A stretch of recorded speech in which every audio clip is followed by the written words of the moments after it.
हे विधाता, दाओ दाओ मोदेर गौरव दावो। गुरुदेव ने कभी ये कामना छात्र छात्राओं के उज्जवल भविष्य के लिए की थी। आज विश्व भारती के गौरवमयी 100 वर्ष पर मेरी तरह पूरा देश इस महान संस्थान के लिए यही कामना करता है। हे विधाता, दाओ दाओ मोदे गौरव दावो। पश्चिम बंगाल के गवर्नर श्री जगदीप धनखड़ जी, केंद्रीय शिक्षा मंत्री डॉक्टर रमेश पोखरियाल निशंक जी, वाइस चांसलर प्रोफेसर विद्युत चक्रवर्ती जी, प्रोफेसर्स, रजिस्ट्रार, विश्व भारती के सभी शिक्षकगण, छात्र छात्राएं, अलुमनाई, देवी और सज्जनों, विश्व भारती इस विश्वविद्यालय के 100 वर्ष होना प्रत्येक भारतवासी के लिए बहुत ही गर्व की बात है। मेरे लिए भी ये बहुत सुखद है कि आज के दिन इस तपोभूमि का पुण्य स्मरण करने का अवसर मिल रहा है। साथियों, विश्व भारती की 100 वर्ष की यात्रा बहुत विशेष है। विश्व भारती मां भारती के लिए गुरुदेव के चिंतन, दर्शन और परिश्रम का एक साकार अवतार है। भारत के लिए गुरुदेव ने जो स्वप्न देखा था, उस स्वप्न को मूर्त रूप देने के लिए देश को निरंतर ऊर्जा देने वाला ये एक तरह से आराध्य स्थल है। अनेकों विश्व प्रतिष्ठित गीतकार, संगीतकार, कलाकार, साहित्यकार, अर्थशास्त्री, समाजशास्त्री, वैज्ञानिक, अनेकविध प्रतिभाएं देने वाली विश्व भारती नूतन भारत के निर्माण के लिए नित नए प्रयास करती रही है। इस संस्था को इस ऊंचाई पर पहुंचने वाले प्रत्येक व्यक्ति को मैं आदरपूर्वक नमन करता हूं, उनका अभिनंदन करता हूं। मुझे खुशी है कि विश्व भारती, श्रीनिकेतन और शांति निकेतन निरंतर उन लक्ष्यों की प्राप्ति का प्रयास कर रहे हैं जो गुरुदेव ने तय किए थे। विश्व भारती इसके द्वारा अनेकों गांवों में विकास के काम, एक प्रकार से ग्रामोदय का काम तो हमेशा से प्रशंसनीय रहे हैं। आपने 2015 में जिस योग डिपार्टमेंट को शुरू किया था, उसकी भी लोकप्रियता तेजी से बढ़ रही है। प्रकृति के साथ मिलकर अध्ययन और जीवन दोनों का साक्षात उदाहरण आपका विश्वविद्यालय परिसर है। आपको भी ये देखकर खुशी होती होगी कि हमारा देश विश्व भारती से निकले संदेश को पूरे विश्व तक पहुंचा रहा है। भारत आज इंटरनेशनल सोलर अलायंस के माध्यम से पर्यावरण संरक्षण के विषय में विश्व के अंदर एक बहुत बड़ी अहम भूमिका निभा रहा है। भारत आज पूरे विश्व में इकलौता बड़ा देश है जो पेरिस एकॉर्ड के पर्यावरण के लक्ष्यों को प्राप्त करने के लिए सही मार्ग पर तेज गति से आगे बढ़ रहा है। साथियों, आज जब हम विश्व भारती विश्वविद्यालय के 100 वर्ष मना रहे हैं तो उन परिस्थितियों को भी याद करना आवश्यक है जो इसकी स्थापना का आधार बनी थी। ये परिस्थितियां सिर्फ अंग्रेजों की गुलामी से ही उपजी हो ऐसा नहीं था। इसके पीछे सैकड़ों वर्षों का अनुभव था, सैकड़ों वर्षों तक चले आंदोलनों की पृष्ठभूमि थी। आज आप विद्वज्जनों के बीच मैं इसकी एक विशेष चर्चा इसलिए कर रहा हूं कि इन बातों पर बहुत कम बात हुई है, बहुत कम ध्यान दिया गया है। इसकी चर्चा इसलिए भी आवश्यक है क्योंकि ये सीधे सीधे भारत के स्वतंत्रता आंदोलन और विश्व भारती के लक्ष्यों से जुड़ी है। साथियों, जब हम स्वतंत्रता संग्राम की बात करते हैं तो हमारे मन में सीधे 19वीं और 20वीं सदी का विचार आता है।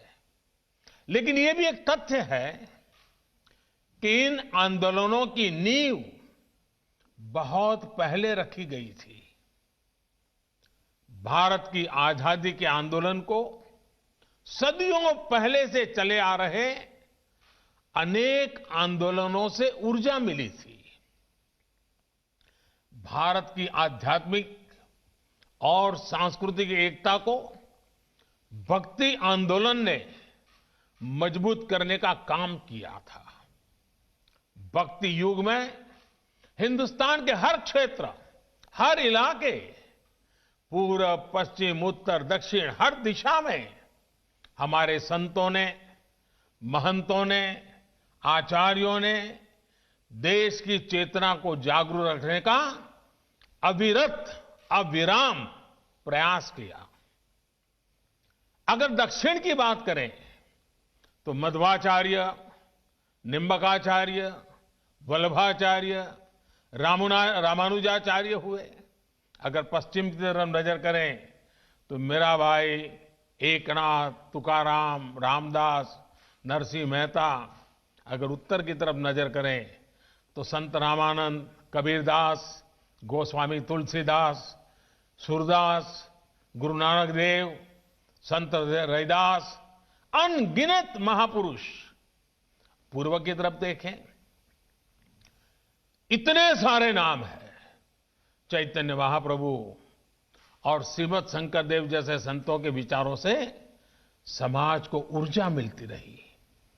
भक्ति काल के इसी खंड में रसखान, सूरदास, मलिक मोहम्मद जायसी, केशवदास, विद्यापति, न जाने कितने महान व्यक्तित्व हुए जिन्होंने अपनी रचनाओं को और रचनाओं से समाज को सुधारने का भी, आगे बढ़ने का भी और प्रगति का मार्ग दिखाया। भक्ति काल में इन पुण्य आत्माओं ने जन जन के भीतर एकता के साथ खड़े होने का जज्बा पैदा किया।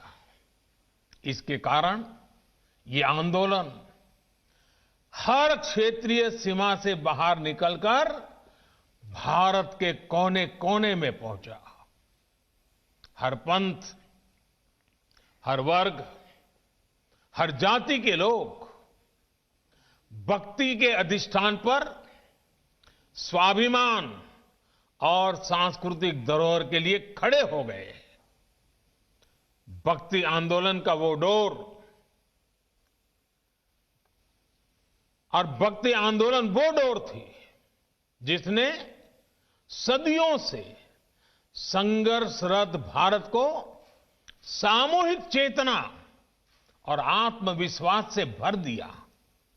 साथियों, भक्ति का ये विषय तब तक आगे नहीं बढ़ सकता जब तक महान काली भक्त श्री रामकृष्ण परमहंस जी की चर्चा न हो। वो महान संत जिनके कारण भारत को स्वामी विवेकानंद मिले।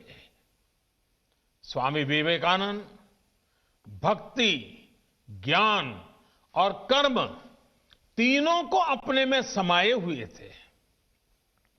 उन्होंने भक्ति का दायरा बढ़ाते हुए हर व्यक्ति में दिव्यता को देखना शुरू किया।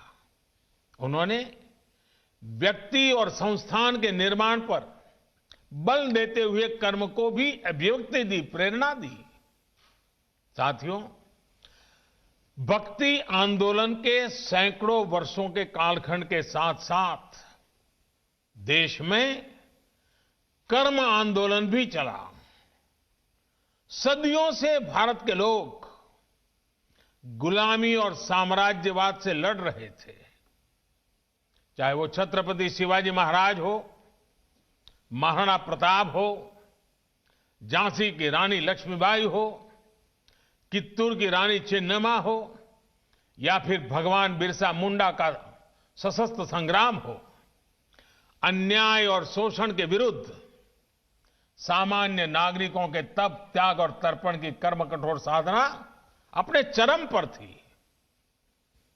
ये भविष्य में हमारे स्वतंत्रता संग्राम की बहुत बड़ी प्रेरणा बनी। साथियों, जब भक्ति और कर्म की धाराएं पूर्वहार थी तो उसके साथ साथ ज्ञान की सरिता का ये नूतन त्रिवेणी संगम आजादी के आंदोलन की चेतना बन गया था। आजादी की ललक में भाव भक्ति की प्रेरणा भरपूर थी। समय की मांग थी कि ज्ञान के अधिष्ठान पर आजादी की जंग जीतने के लिए वैचारिक आंदोलन भी खड़ा किया जाए और साथ ही उज्जवल भावी भारत के निर्माण के लिए नई पीढ़ी को तैयार भी किया जाए। और हम में बहुत बड़ी और इसमें बहुत बड़ी भूमिका निभाई उस समय स्थापित हुई कई प्रतिष्ठित शिक्षण संस्थानों ने, विश्वविद्यालयों ने। विश्व भारती यूनिवर्सिटी हो, बनारस हिंदू विश्वविद्यालय हो, अलीगढ़ मुस्लिम यूनिवर्सिटी हो, नेशनल कॉलेज हो जो आजकल लाहौर में है, मैसूर यूनिवर्सिटी हो, त्रिची नेशनल कॉलेज हो, महात्मा गांधी काशी विद्यापीठ हो, गुजरात विद्यापीठ हो, विलिंगडन कॉलेज हो, जामिया मिलिया इस्माइलिया हो, लखनऊ यूनिवर्सिटी हो, पटना यूनिवर्सिटी हो, दिल्ली विश्वविद्यालय हो, आंध्र यूनिवर्सिटी हो, अन्ना मलाई यूनिवर्सिटी हो, ऐसे अनेक संस्थान उसी एक कालखंड में देश में स्थापित हुए। इन यूनिवर्सिटीज में भारत की एक बिल्कुल नई विद्वत्ता का विकास हुआ। इन शिक्षण संस्थाओं ने भारत की आजादी के लिए चल रहे वैचारिक आंदोलन को नई ऊर्जा दी, नई दिशा दी, नई ऊंचाई दी। भक्ति आंदोलन से हम एकजुट हुए, ज्ञान आंदोलन ने बौद्धिक मजबूती दी और कर्म आंदोलन ने हमें अपने हक के लिए लड़ाई का हौसला और साहस दिया। सैकड़ों वर्षों के कालखंड में चले ये आंदोलन त्याग, तपस्या और तर्पण की अनूठी मिसाल बन गए थे। इन आंदोलनों से प्रभावित होकर हजारों लोग आजादी की लड़ाई के बलिदान देने के लिए उस आजादी में बलिदान देने के लिए एक के बाद एक आगे आते रहे। साथियों, ज्ञान के इस आंदोलन को गुरुदेव द्वारा स्थापित विश्व भारती विश्वविद्यालय ने नई ऊर्जा दी थी। गुरुदेव ने जिस तरह भारत की संस्कृति से जोड़ते हुए, अपनी परंपराओं से जोड़ते हुए विश्व भारती को जो स्वरूप दिया, उसने राष्ट्रवाद की एक मजबूत पहचान देश के सामने रखी। साथ साथ उन्होंने विश्व बंधुत्व पर भी उतना ही जोर दिया। साथियों, वेद से विवेकानंद तक भारत के चिंतन की धारा गुरुदेव के राष्ट्रवाद के चिंतन में भी मुखर थी। और ये धारा अंतर्मुखी नहीं थी। वो भारत को विश्व के अन्य देशों से अलग रखने वाली नहीं थी। उनका विजन था कि जो भारत में सर्वश्रेष्ठ है, उससे विश्व को भी लाभ हो, और दुनिया में अच्छा है, भारत उससे भी सीखे। आपके विश्वविद्यालय का नाम ही देखिए, विश्व भारती। मां भारती और विश्व के साथ समन्वय।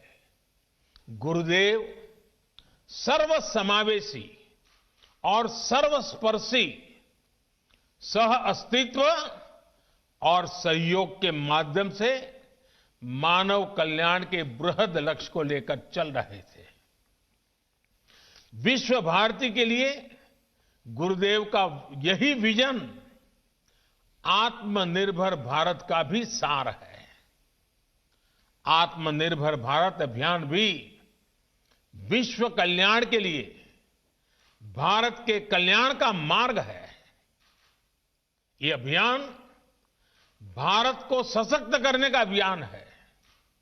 भारत की समृद्धि से विश्व में समृद्धि लाने का अभियान है। इतिहास गवाह है कि एक सशक्त और आत्मनिर्भर भारत ने हमेशा पूरे विश्व समुदाय का भला किया है। हमारा विकास एकांकी नहीं, बल्कि वैश्विक, समग्र, और इतना ही नहीं, हमारे रगों में जो भरा हुआ है सर्वे भवन्तु सुखिनः का है। भारती और विश्व का ये संबंध आपसे बेहतर कौन जानता है। गुरुदेव ने हमें स्वदेशी समाज का संकल्प दिया था। वो हमारे गांवों को, हमारी कृषि को आत्मनिर्भर देखना चाहते थे। वो वाणिज्य और व्यापार को आत्मनिर्भर देखना चाहते थे।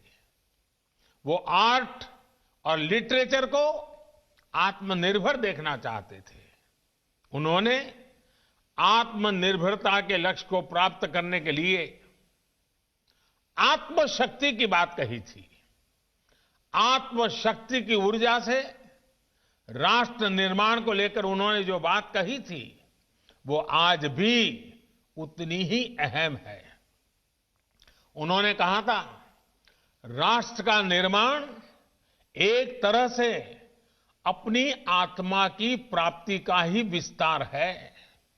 जब आप अपने विचारों से, अपने कार्यों से, अपने कर्तव्यों के निर्वहन से देश का निर्माण करते हैं, तो आपको देश की आत्मा से ही अपनी आत्मा नजर आने लगती है।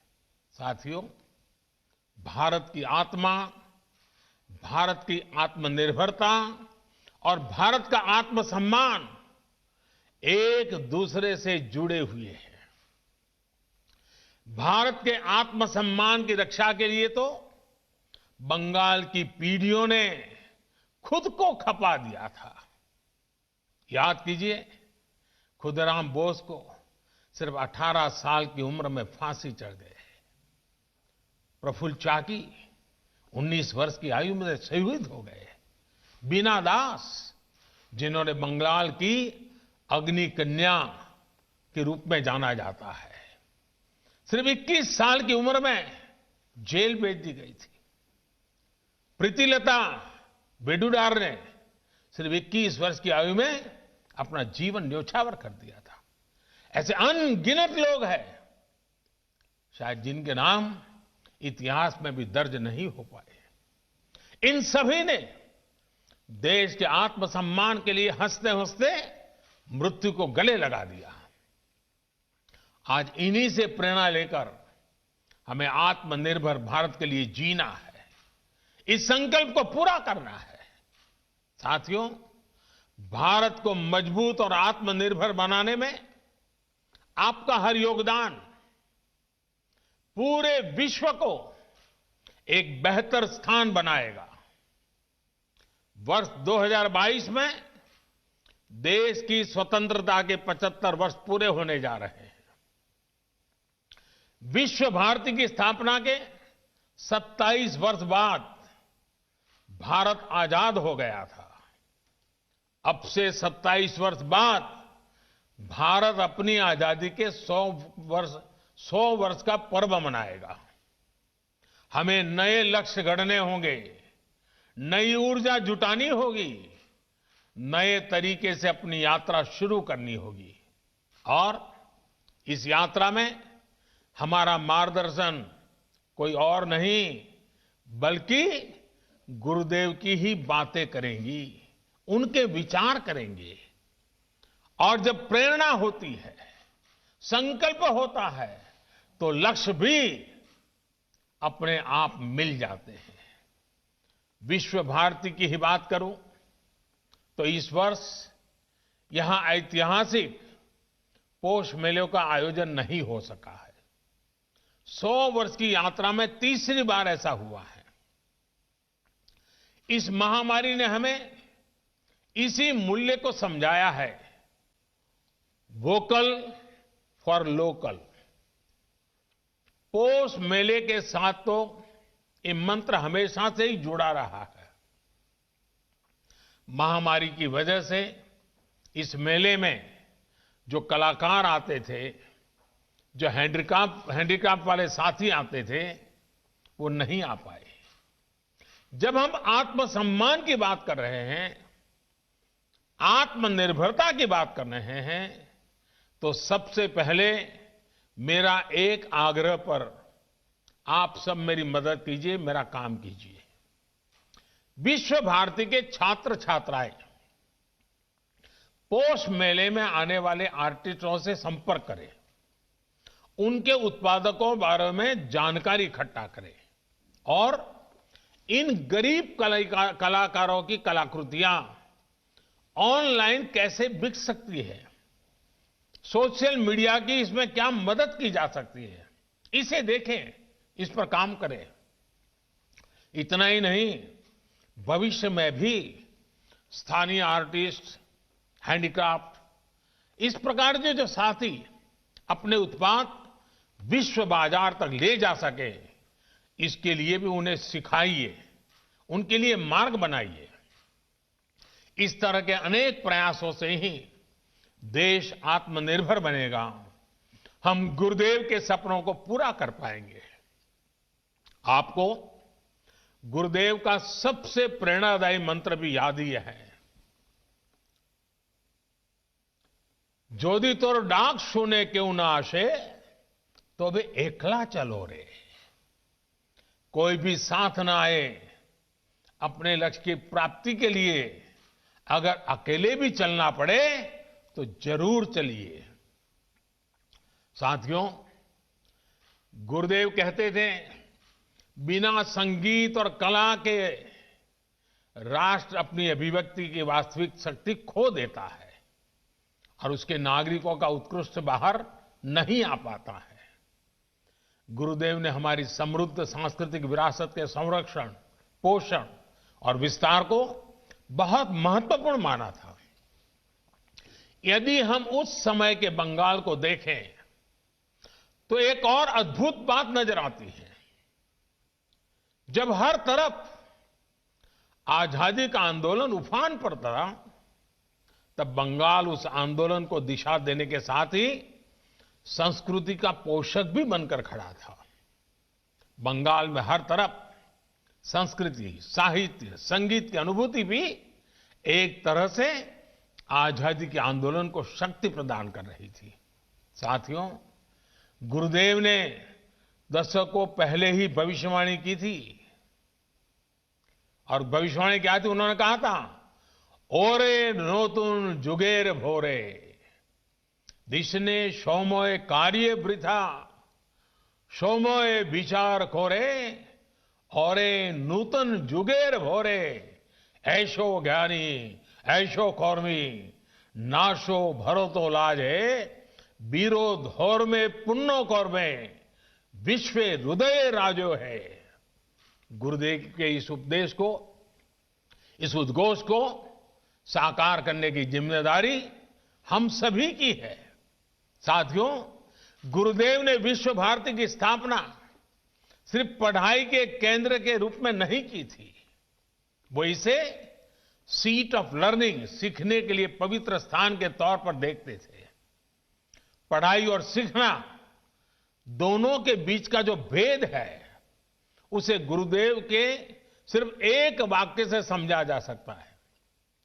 उन्होंने कहा था, मुझे याद नहीं है कि मुझे क्या पढ़ाया गया था, मुझे सिर्फ वही याद है जो मैंने सीखा है।